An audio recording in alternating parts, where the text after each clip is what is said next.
Okay, so ito yung sinasabi kong online profit investment. Ito yung account ko. So makikita nyo rito, yan. Meron siyang 314. Ito yung kita ko. Paano ko kumita dyan? Kasi ang investment ko ay dito. Dito tayo punta sa my device. Yan. Noong una, nag-invest ako ng, nakita yung 800. Kada araw kumikita ako ng 40, di ba? 40. So itong 800 na to, magra-run po to up to 40 days. So 40 days, balik tayo rito para makita nyo. Ayan, sa device. Ito yon, di ba? 800. 40 per day. Excuse me.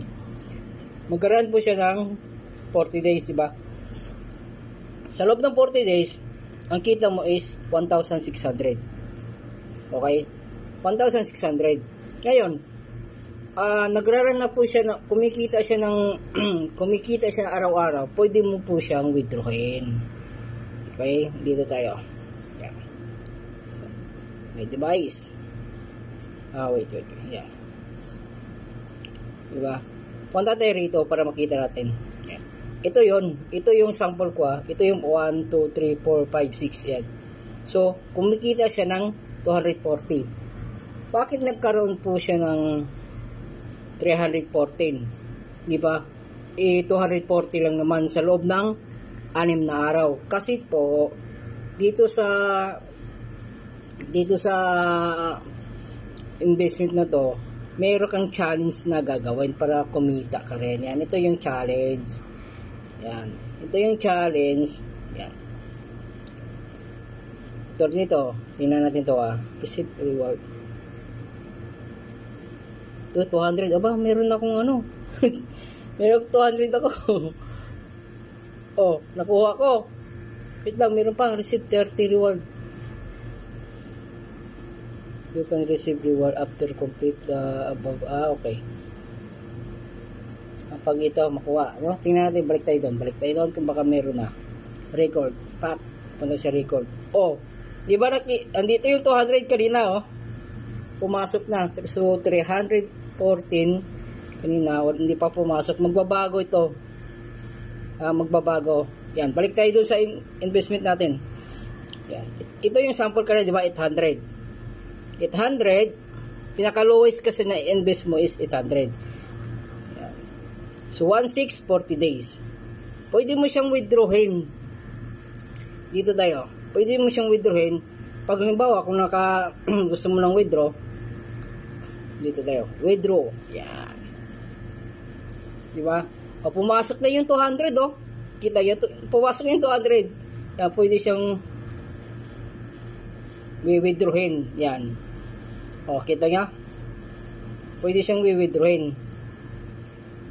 Ngayon, pag pinindot ko to, mauwi-withdraw siya. Pero, iniipon ko muna. Ito yung sample. Yan. Nakita nyo, Live yan. Live yan.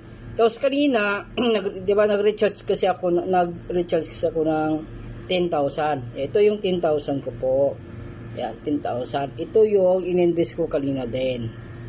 Device tayo. 10,000, Saan ba yun? Dito tayo sa may device, yan. Ito po yung invest ko kanina, 9,600. Yan, 422.40 po per day. Diba? So wala pa kasi bago, wala pang kanina lang yan.